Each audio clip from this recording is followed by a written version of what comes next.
گەورە میهرەبان زۆر بە خێراتنی دەستگاکانی ڕاگەاندن دەکەین ئەمڕۆ لەم ڕێکەوتە ئێمە پلانی وەبەرهێنانی دەستەی وەبەرهێنانی هەرێمی کوردستان ڕادەگەینین کە لە چوارچێوەی جێبەجێکردنی کارنامەی کابینەی نوێمی حکوومەتی هەرێمی کوردستاندایە سەرەتا ئێمە بڕیارماندا کە نەخشەی وەبەرهێنان دروستکەین لە هەرێمی کوردستان بۆردێکی تایبەتمان بوو دروستکردنی نەخشەی وەبەرهێنان لە هەرێمی کوردستان ئێستا کارەیە بەڵام بەهۆی بڵاوبوونەوەی ڤایرۆسی کۆرۆنا لە جیهان و دواتر ئەو ڕێکارە تەندروستیانەی کە لە هەرێمی کوردستان خرانە بەر ئەوە دوو مانگە کاروباری دروستکردنی نەخشەی وەبەرهێنان ڕاوەستاوە بەڵام خۆشبەختانە ئێمە پلانی وەبەرهێنانمان تەواو کرد بە شکلێک کە وەکو نامیلکە بە هەر سێ زمانی کوردی عەرەبی ئینگلیزی ئەمڕۆ ئێمە بڵاوی دەکەینەوە هەم لەسەر شێوەی نامیلکەی کتێب وەکو هارد کۆپی و لەسەر شێوەی سۆفت کۆپیش لە وێبسایتی حکوومەتی هەرێمی کوردستان و وێبسایتی دەستەی وەبەرهێنان و دەکرێت نوسخەی CD بۆ ئێوەش دابین بکرێتن و دەکرێت نسخەکان چه هارد کۆپی چه سۆفت کۆپی بدرێتە وەسایلی ئیعلام و دواتر بدرێتەوە بەرهێنەران چ لە ناوخۆی کوردستان چ لە دەرەوەی هەرێم چونکە بە هەر سێ زمانی کوردی عەرەبی ئینگلیزی نووسراوەتەوە ئەم پلانە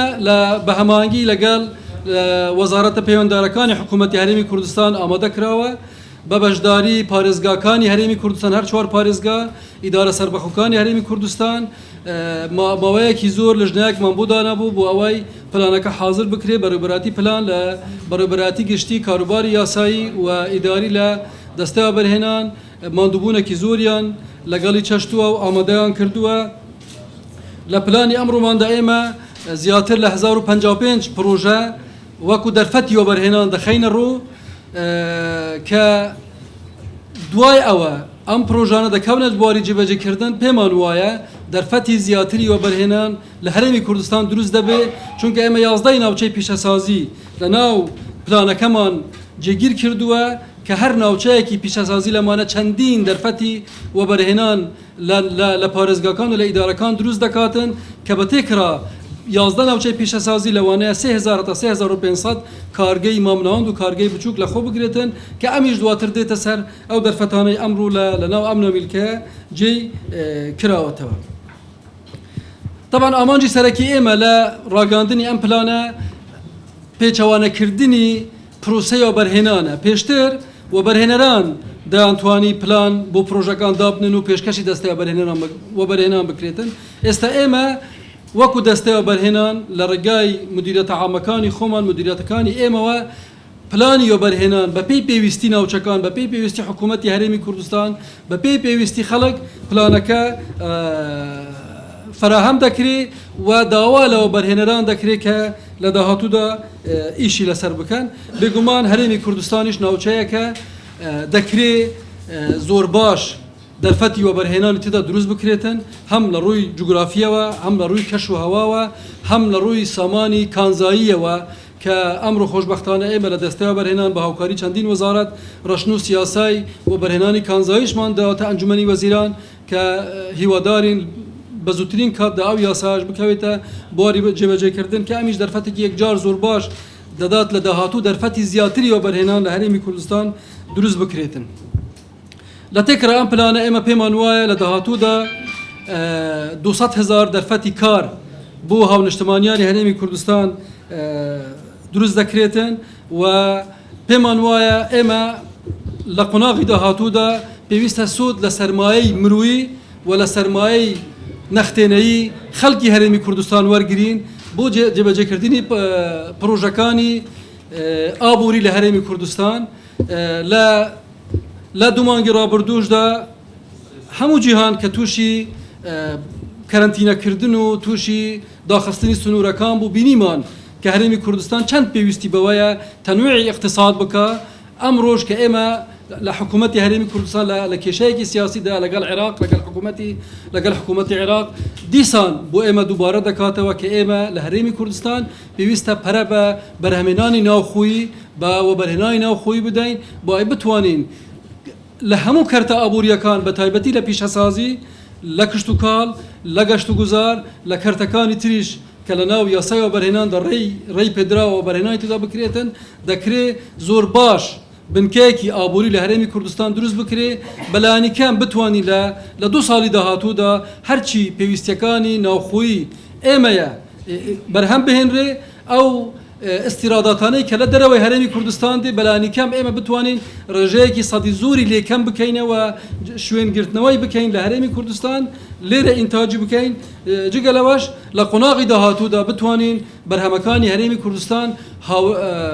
هاوردی دروی هرمی کردستان بکین خوشبختانه اما امرو 120 کارگی پیشسازی لدسته برهنان که با مولاتی دسته برهنان ایش دکن 120 کارگی پیشسازی گورمان هست که انتاجیان بو هرمی کردستان و بشکیشی بو دروی ناوچکانی هرمی کردستان بو عراق و بشکی بو ولاتانی تریش تصدیر دکریتن که اما لدهاتو دا پیوسته پری پی بدریتن و ایشی لسر بکریتن ليرة دا من عندك وردكاري دا خمرو لسر بلانكا كدواتر لدوتوي سي ناميلكي كردي عربي انجليزي دخلتها بردستي همو ايوي خوشويست زائدا وبر هنراني هرمي كردستان بياني بو اوي بين لهرمي كردستان وبر هنان بكن بگومان پلانکه وکو باسم کرد 1055 پروژه وبرهنان در فتی وبرهنان دایا کرتی پیش سازی بشکی زوری بردوه که 461 پروژه کانی کرتی کشتوکال 113 پروژه گشت و گذار و شوینوار 227 پروژه کانی تندرستی 162 و پروژه کانی تریش تکمیلی او 1055 پروژه دکان که امانه دابش کراون بسر همو ناوچکانی هرمی کردستان به پیوستی ناوچکانی هرمی کردستان که پلانی وزارتکان ورگیره و دواتر قصه لگل پارزگاکان کراوه لهمو پارزگاکان لهولیر لپارزگاه هولیر لسلیمانی لدهوک لپارزگاه حلبجه لاداره گرمیان اداره راپرین و جمارک پروژه هرمیش مان هیا که پیدا گوتری پروژه جرفانی آبوری که خطوط نقل سريع بابلين رقاباني خيرا لدروس كردني هالي شمندفر لدروس كردني بنداوي جورو بچوك همو امانه پروژه دبن لدهاتو دا درفتي وبرهناتي دا دكريتن جيگلا پروژانش که لدهاتو دا حکومتي هرمي كردستان خريك ايشي لسردكا بريتيا لپروژه هاو باش لنيوان كرتي تايبتو كرتي گشتي که امانش درفتي که یک جار زوري باش وبرهنان لهرمي كردستان فراهم دكريتن ليردا دموي سپاسي بشداري ايوب كمكو دزگاكاني راگاندن و سپاسي همو وزارتكاني پیوندیدار لهرمي كردستان دكين سپاسي پارزگاكاني هرمي كردستان اداره سربخوكان دكين كاوكار بون لجبجه كردني ام پلانا و